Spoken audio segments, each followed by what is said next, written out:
Bonjour et bienvenue au podcast de sorcellerie.net. Mon nom est Dead Breeze et je suis en compagnie de Zelda.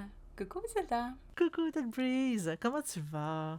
Je vais bien puis je suis super excitée parce qu'on va parler de sujets que j'aime. Oh!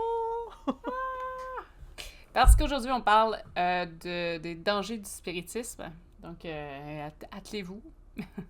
Oh, Ceux qui ont attachez peur votre des sucre. esprits.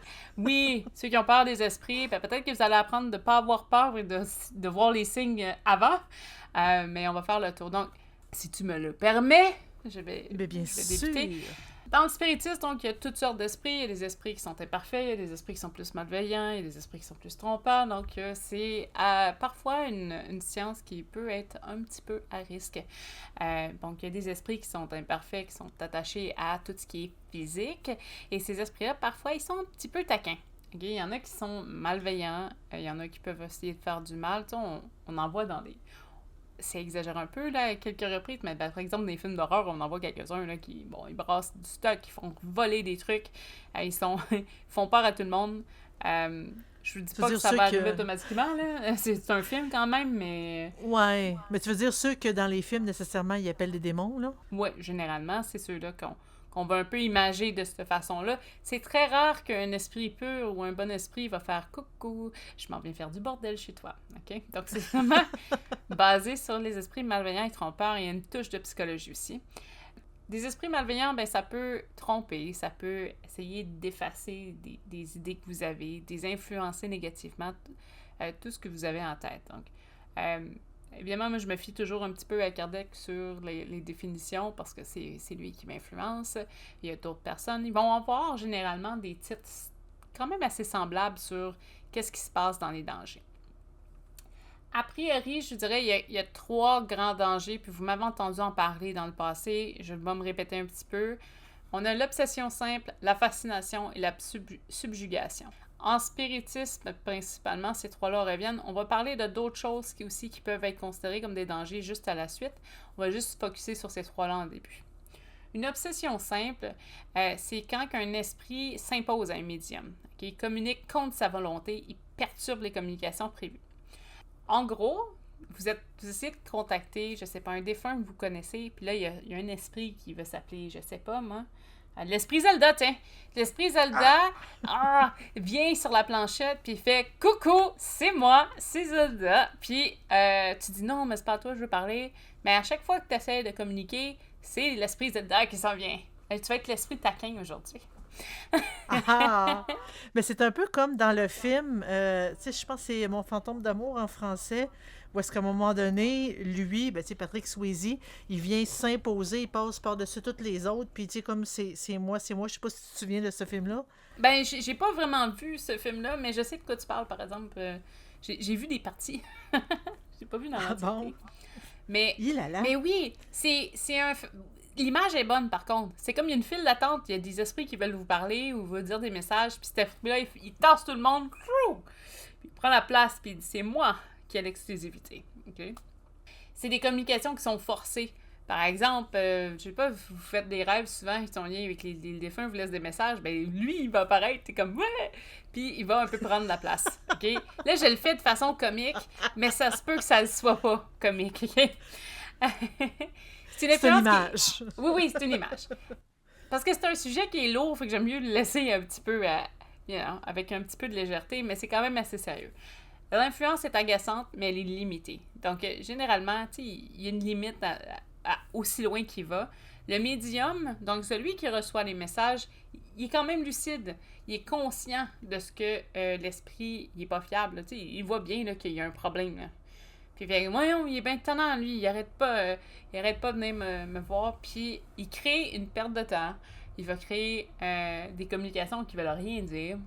Puis ça crée un peu le découragement, tu sais, parce que tu te demandes, hey, moi j'avais l'intention d'aider des défunts, puis il y a toujours le même esprit qui revient, puis qui cancelle le projet, ok? Donc, Un peu comme dans Shrek, quand que Shrek il va avoir quelqu'un pour l'aider, puis t'as l'âne qui fait pick me, c'est prends-moi, prends-moi. ouais. T'as un peu ça. C'est dérangeant à ce point-là. La fascination, qui est le deuxième élément du danger, différent. Donc, vous allez voir, c'est des cas un petit peu plus élevés à chaque fois.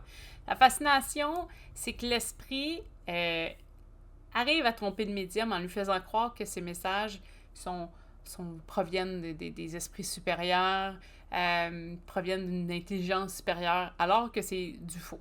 Okay. Il y avait eu un exemple que c'était un esprit qui était parvenu à convaincre un médium, par exemple, de quelque chose d'aussi simple que 1 plus 1 égale 4. Et non pas, 2. Parce qu'il se faisait dire, non, mais écoute-moi. Là, je veux dire, cet exemple-là est bizarre, mais c'est exactement l'exemple parfait pour la fascination. C'est que même quelque chose que vous savez à 100%, mettons, je sais pas moi, un esprit vient, puis il vous dit, la Terre est plate. Vous allez dire, OK, lui, il est prêt il est venu juste pour m'écœurer un petit peu, puis faire des blagues, OK? Mais si l'esprit revient non-stop pour vous dire que la Terre est plate, ça peut créer un doute chez vous. Puis là, je sais, mon exemple est fou, mais ça peut être quelque chose d'un peu plus subtil. Je sais pas, l'esprit vous dit que vous êtes fait pour faire quelque chose de mauvais, puis vous le répète à chaque fois qu'il y a une communication. Ben, des fois, à un moment donné, ça crée un doute, puis vous dites, ben, peut-être que finalement, il a raison. C'est ça, la fascination. C'est exactement ça. C'est que vous êtes un peu impressionné parce qu'il y a une communication. La communication est tout le temps la même chose. Puis vous dites, ben c'est peut-être moi, finalement. Peut-être qu'eux, ils ont raison, puis nous, on a tort. Fait que peut-être que finalement, 1 plus 1 égale 4. Et c'est très difficile, une fois que c'est rentré dans son cerveau de s'en débarrasser, parce que même si les gens disent, oh non, mais c'est faux, t'es rendu à un point où est-ce que tu le crois beaucoup. Le médium, souvent, perd son esprit critique. Quand ça arrive avec la fascination, il se laisse un peu séduire, il se laisse tenter. Okay? Il est convaincu que ce qu'il reçoit comme communication, là, c'est la vérité. Donc, c'est là, parce que c'est très, très dangereux. Vous allez l'entendre souvent, surtout quand on parle de spiritisme, de toujours avoir un petit peu de doute. Ça, c'est une des raisons. Parce que si vous prenez tout ce qui se dit à la lettre, c'est pas tous les jours qu'on a des bons esprits au bout du fil. Et donc, parfois, on se laisse avoir. Quand vous êtes un médium qui font beaucoup de communication, c'est là qu'il faut déterrer les signes. OK? Tout ce que vous recevez, c'est pas la science ultime, c'est pas toute la vérité. C'est pas « Oh, j'ai eu un esprit » ou... Des fois, il y en a qui disent, mettons, des élémentaires, tout ça. Il y a plein de catégories. Il y en a qui se ramassent avec les mêmes choses, là. Les perceptions peuvent être différentes d'une personne à l'autre, mais ça veut pas nécessairement dire que ce que cet esprit-là vous dit est vrai. Donc, ça aussi, il faut garder ça en tête. Donc, ce qui est un danger pour la fascination, c'est que, d'avoir des faux renseignements, on peut faire des erreurs avec ça. On peut se faire ridiculiser aussi. Si je vais t'avouer que si j'ai un médium qui vient me voir et qui me dit 1 plus 1 égale 4, ça se peut que je ris. Parce que je dis là, ça n'a pas de sens, ça. Ouais, c'est ça. Quand que ça se produit, ben ça crée de l'isolement chez la personne. Parce que la personne est comme, je suis pas fou, là. Moi, c'est vraiment ça qu'il m'a dit. Puis que la personne s'isole, puis là, c'est là que c'est dangereux. Fait qu'il peut avoir plein de découlés. Si on a un médium qui communique beaucoup, il y a des esprits guides, des ancêtres qui le suivent, cette relation-là toxique, un peu avec un esprit imparfait, peut rompre la relation qu'il y a avec les esprits autour de lui qui essayent de l'avertir, genre, écoute-le pas, il est pas bon pour toi. Ben, si le médium n'est pas capable de voir au travers de ça, éventuellement, ils se tannent puis ils vont ailleurs. Donc, c'est ça, la fascination, c'est quand même assez dangereux à ce niveau-là parce que ça trouble ta pensée. Tu sais, en gros, le premier... c'est de la manipulation oui, complètement. pure et dure. Oui, le premier, tu vois, il est gossant, mais le médium, il est comme, bah, il est plate, il fait perdre mon temps. Le deuxième, ben, c'est qu'il arrive à convaincre le médium que tout ce qu'il fait, c'est génial. Là. Fait que c'est ça qui est dangereux. La subjugation, c'est une coche en haut. Donc, c'est lorsque l'esprit prend une emprise sur la volonté et même parfois sur le corps du médium. Donc là, on parle des cas de possession un petit peu. C'est le médium est influencé, que ce soit par les pensées ou des actes qui sont contraires à sa personnalité. Tu sais, je sais pas moi, entendre des voix qui disent tu dois faire ci, tu dois faire ça. Je te parle pas de la schizophrénie en tant que telle, mais ça peut se rapprocher de ça à certains points. Et l'esprit agit sur les organes, obligeant à des gestes, des paroles involontaires. Je pense qu'il y a des livres qui parlent de certains événements par rapport à la subjugation, je pense que je vais pas aller parce que je trouve ça un petit peu dégueulasse de parler ça en ondes, mais je sais qu'il y avait eu un cas de viol dans une boîte de vitre. Puis il essayait de trouver qu'est-ce qui se passait avec la personne parce qu'il y avait des traces qui apparaissaient sur elle. Puis... C'est un peu un esprit violait une personne, puis il y avait littéralement des traces qui s'apparaissaient sur son corps. Oui, des ecchymoses qui apparaissaient, puis tout ça. Voyons donc. Puis je me rappelle, mais je me rappelle pas c'est quel livre. Si je le retrouve, j'en ferai mention. Parce que je trouvais que c'était intéressant. Où est-ce qu'il expliquait que la personne était isolée, il voyait le... Tu sais, il voyait qu'elle avait mal, puis qu'il y avait des trucs qui apparaissaient, des bleus, des marques, OK. Et, ben ça, il attribue ça à la subjugation. C'est qu'à un moment donné, le médium, il y en a des fois, c'est de l'auto... Tu sais, ça peut être laisser soi-même, que elle se sent comme possédée de elle-même se faire du mal.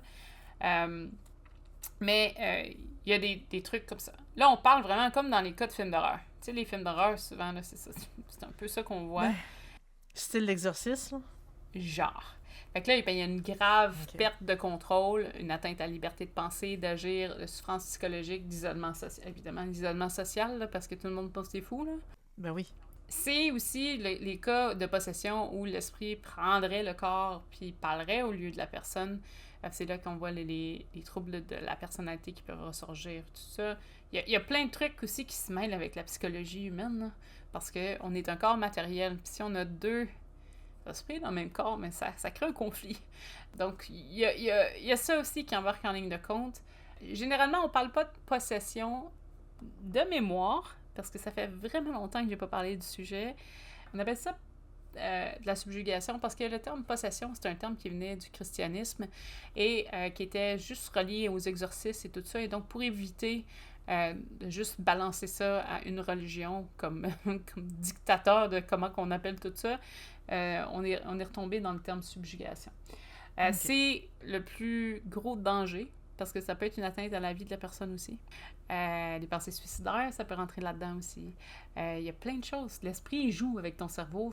T'es comme un peu le pantin de cet esprit-là. C'est des cas qui sont extrêmement rares, on se le cachera pas, parce que ça, c'est des choses qu'on parle pas souvent. Quand il y a des dangers, je veux dire, tu fais une erreur avec une communication, tu vas pas passer à la subjugation, là, comme ça, là. OK? C'est pas... La subjugation, c'est un long procédé quand même. Non? Ça se fait pas du jour au lendemain. C'est pas quelqu'un qui rentre dans une maison, pouf, est possédé. C'est pas vraiment comme ça. Mais c'est un long procédé. Et généralement, il passe les étapes de un à l'autre. Donc, c'est pas quelqu'un qui fasse flou d'un coup. Ouais, c'est-tu comme un peu... Ben là, c'est sûr que ça fait très, très, très longtemps que je l'ai pas vu, mais dans le film L'Exorciste, elle est pas devenue possédée du jour au lendemain. Elle a joué à Ouija, il y a eu des communications, il s'est passé des choses, ça l'a empiré jusqu'au jour où... Tu sais, ça fait longtemps que je l'ai pas vu, tu vas peut-être me dire, pas tout à fait, mais... J'ai vu l'original, mais ça fait tellement longtemps, je pourrais même pas te dire. Moi, je me rappelle juste qu'elle se tourne la tête puis elle vomit. Mais... mais pour vrai, ça fait longtemps comme ça. C'est lentement. Le médium qui est atteint d'une de ces facettes-là, mais la première partie, là, ça arrive à tout le monde un petit peu à un certain point, c'est juste fâchant. Mais ça arrive pas à tout le monde dans le sens où, personnellement, quand j'ai des communications, des fois, je vois un esprit imparfait. T'es pas en danger là, d'une obsession. Là. C'est vraiment juste, tu rencontres quelqu'un. Mais l'obsession, c'est à répétition. Et après ça, quand il tombe dans la fascination, mais là, c'est que tu tombes dans un état léger. C'est comme si son intelligence se réduisait un petit peu. Là, tu vois plus la réalité. Fait qu'après, quand tu tombes dans la subjugation, l'état de possession rentre pas mal plus facilement. Parce que t'es déjà altéré. T'es plus toi-même. Tu penses pas comme tu pensais avant. Fait que la petite voix que tu dis « Ah, il a raison, il a raison, il a raison », mais c'est plus facile pour influencer l'état mental du médium puis poursuivre vers une possession. Donc, c'est plus ce côté-là. Donc, c'est vraiment graduel et c'est des cas par cas. Il n'y en a pas des tonnes, là. Vous arrivez... Écrivez-moi pas tout pour dire que vous êtes possédé, là. C'est pas le cas. OK? Mais c'est un long procédé qui se fait, mais éventuellement, ça peut arriver à ça. J'ai une petite question. Je peux-tu? Oui, vas-y. Ben oui. En fait, je me demandais, tu sais, depuis tantôt, tu parles de médium. Est-ce qu'il faut avoir certains pouvoirs pour en arriver là, ou ça pourrait arriver à n'importe qui? Ça pourrait arriver à n'importe qui. Quelqu'un peut être juste à côté et regarder je je sais pas moi, à regarder la communication à une séance de groupe. Si la personne elle devient un peu obsédée par cette séance-là, croit tout, est aussi coupable que celui qui tient la planchette, par exemple. OK. Fait qu'il n'y a pas vraiment de... Puis quand je parle de médium, c'est la personne qui est sur place qui communique avec un esprit, mais ça peut être seul ou ça peut être en groupe. Mais quelqu'un en groupe qui fait juste regarder de loin, s'il croit tout ce qu'il dit sa planchette parce qu'il voit la planchette bouger, il est pas plus protégé que l'autre. Là. Donc, c'est de faire attention quand vous participez à n'importe quel acte par rapport au spiritisme et tout ça. Après avoir vu les 3 plus gros dangers, on va voir des petits dangers qui sont importants. Par exemple, mettons, on va le rentrer comme dans les dangers autres. L'excès de curiosité. Okay? Chercher à communiquer avec les morts pour la curiosité ou le sensationnel, ça peut être dangereux.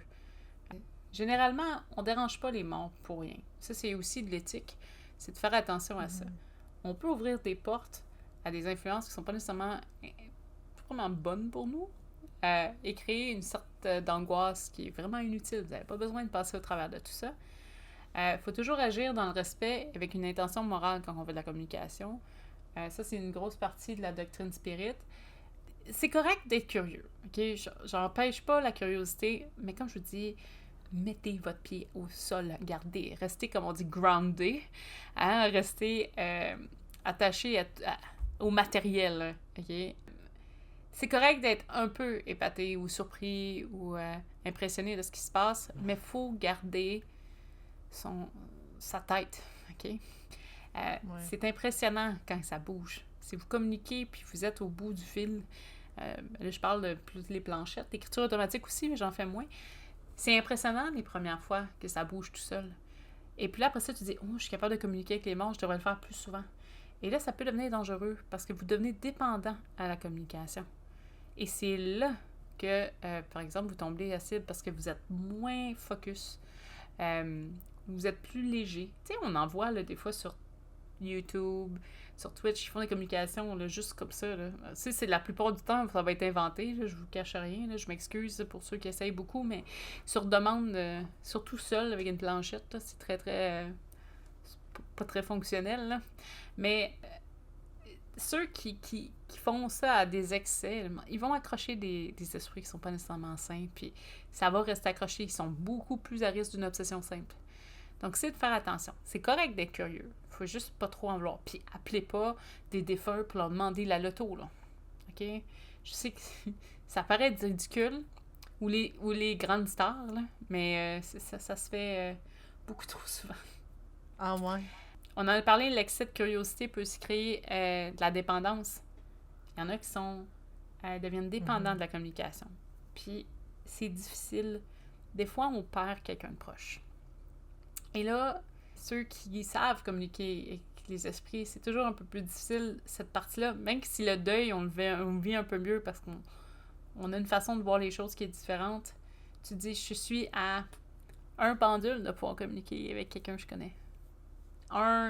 C'est comme un coup de fil, techniquement, de dire « Hey, ça fait longtemps, on n'a pas discuté, puis je m'ennuie. » Et savoir que tu peux avoir une communication, ben, des fois, on tombe dépendant. On veut communiquer. Ah, toutes les telles dates, il faut communiquer.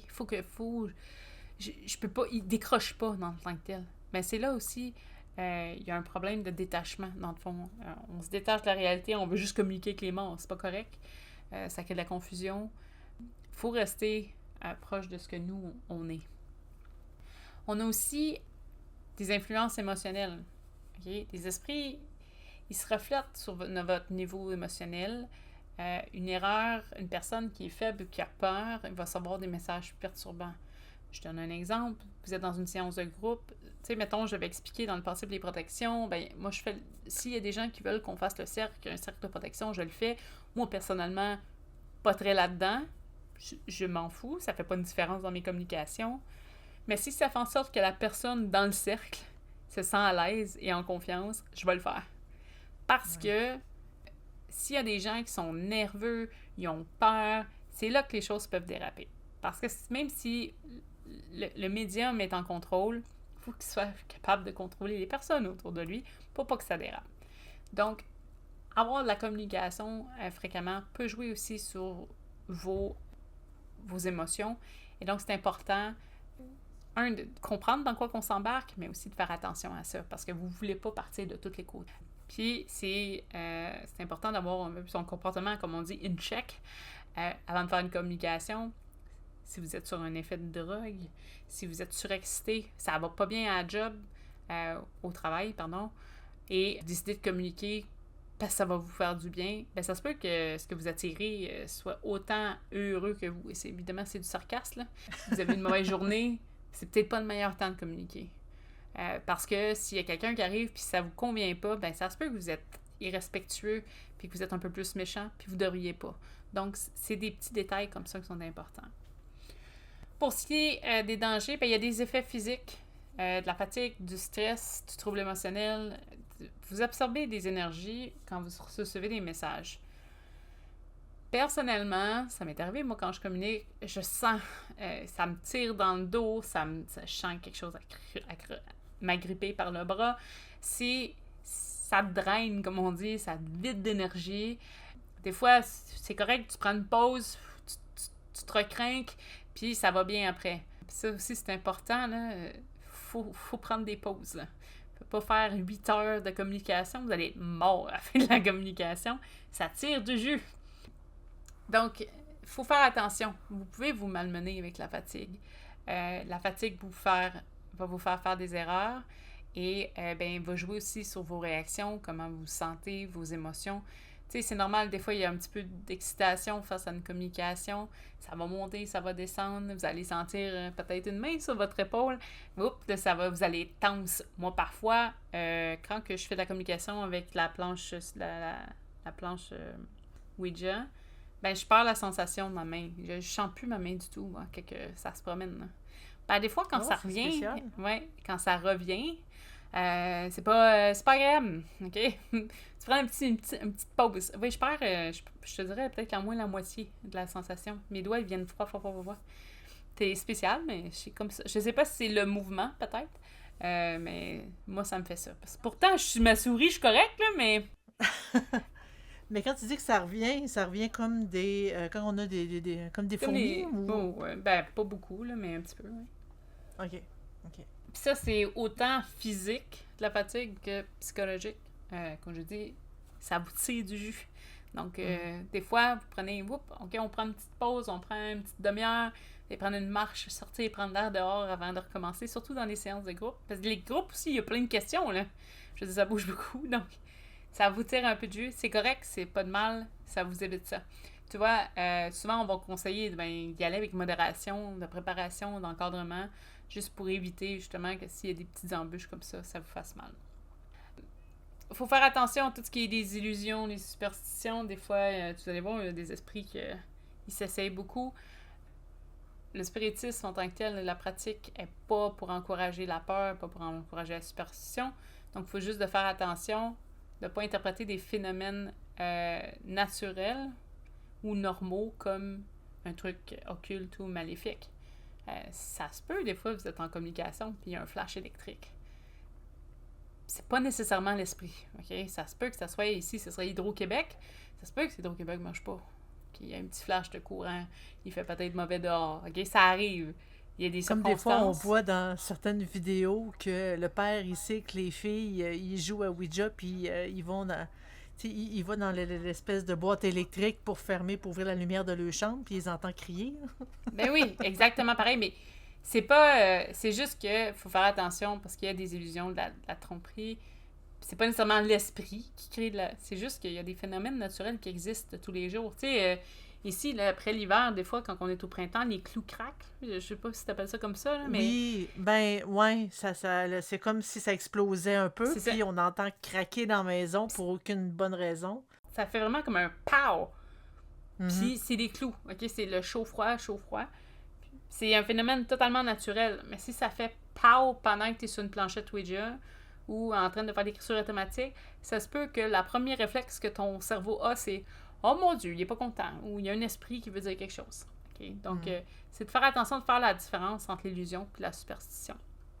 En gros, mais c'est important de toujours faire preuve de prudence. Il faut toujours essayer de s'élever dans sa moralité, dans ses pensées avant toute la séance. En gros, c'est d'être respectueux, d'avoir de l'éthique, faut pas aller chercher à communiquer avec des esprits par soit juste la simple curiosité ou vouloir se venger. Okay? C'est rare, par exemple. J'ai pas eu personne, moi, personnellement, qui m'a demandé ça, mais ça pourrait arriver. Il faut toujours rester avec calme, respect et humilité, et ça va pouvoir bien aller avec ça. Je vous jure, si vous êtes respectueux, même avec ceux qui sont un petit peu imparfaits, ils se tannent, ils s'en vont. Si vous êtes en contrôle de vous-même, vous êtes en contrôle de vos émotions, dans une communication, vous allez être correct. Ça ne devrait pas tout déraper. Donc ça, c'est vraiment important pour ce niveau-là. Si vous êtes nouveau, c'est votre première fois, faites pas la pratique seule. Commencez avec quelqu'un d'autre. Okay? Parce que si jamais il y a des manifestations plus fortes, c'est automatique que la peur embarque. Okay? Spiritiste, c'est un sujet que beaucoup ne comprennent pas. Fait que dès qu'il y a quelque chose qui bouge, ils paniquent. La panique, elle prend vite. Okay? Parce qu'on ne comprend pas ce qui se passe. On ne le voit pas. Nos sens ne sont pas développés dans ce sens-là. Donc, ça prend vite peur. Si vous êtes avec quelqu'un, vous êtes deux à vous tenir les coudes, vous allez vous sentir mieux. OK, donc c'est important. C'est une façon de se protéger aussi.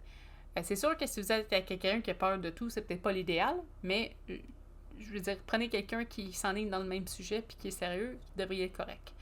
Vous allez voir un petit conseil, quand que vous parlez avec des esprits, vous êtes capable de voir à quel niveau sur l'échelle spirit ils sont, juste la façon qu'ils communiquent avec vous. Par exemple, il y a un esprit qui est farceur, il va être très rapide. Là, je parle de la planche Ouija parce que c'est ce que j'utilise le plus, mais ça va être la même chose pour l'écriture automatique, ça va être la même chose pour le pendule. Un esprit parfait, il va être malicieux, mais il va surtout être saccadé. Ça va être des mouvements brusques, rapides. Puis des fois, ça va arriver qu'un esprit bon va avoir 2-3 mouvements brusques pour commencer parce qu'on dirait qu'il s'adapte à la planchette. Là. Mais après ça, ça se calme, c'est doux. Plus le niveau d'intelligence aussi va apparaître dans les communications. Vous allez le voir, là, s'il écrit Satan, meurt, d'après moi, ça va être un imparfait. Mais toutefois, s'il essaie de communiquer en essayant de vous expliquer que, bon, tel truc, il faudrait faire attention, puis il y a telle chose qu'il voudrait vous dire, il y a des chances qu'il soit un petit peu meilleur. Ça ne veut pas dire que c'est l'idéal, c'est pas tous les esprits qui savent tout, mais tu peux faire un peu la part des choses. Ceux qui ressentent beaucoup, les énergies vont généralement le sentir rapidement. Lui, je fais moins confiance, ou il y a quelque chose que je sens qui est un petit peu dérangé, vous allez le sentir un petit peu. Il faut toujours se fier un peu à notre intuition, et comme je vous dis, gardez les pieds au sol. Restez enracinés, c'est important. Perdez pas la tête, faites-vous pas avoir. Si vous entendez quelque chose... Moi, je me rappelle, j'avais posé une question, on m'avait répondu « ubiquité », je savais pas ce que ça voulait dire.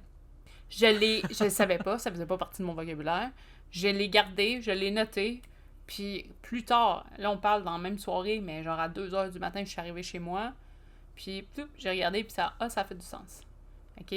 Je connaissais pas le mot, je pense que j'ai demandé à 3 personnes la définition, mais il n'y en a pas un qui m'a donné la bonne définition. Fait que...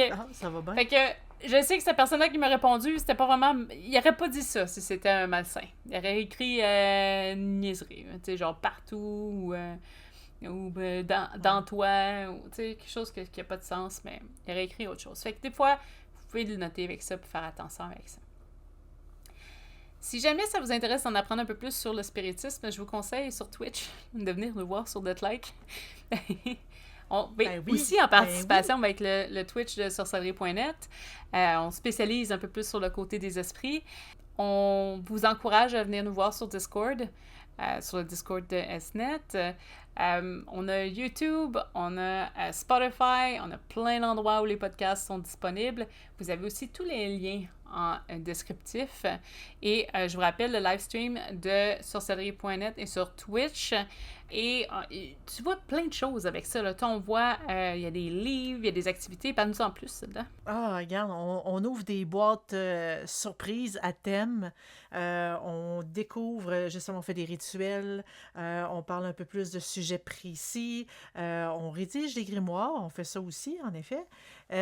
Puis, justement, oui, comme tu dis, on découvre des livres. on fait du gaming parce que, tu sais, moi, j'aime bien dire qu'on est des sorcières geeks. On fait du gaming et des fois, ça arrive qu'on écoute une série ou un film ensemble et on le critique et on en discute justement du contenu pour voir est-ce que c'est réel ou c'est pas réel. Fait que on fait beaucoup, beaucoup, beaucoup de choses comme ça et plus encore. Fait que ça vaut la peine de venir faire un tour. Donc sur ce, ben on a hâte de vous voir, puis on se revoit dans 2 semaines. Bye! Bye!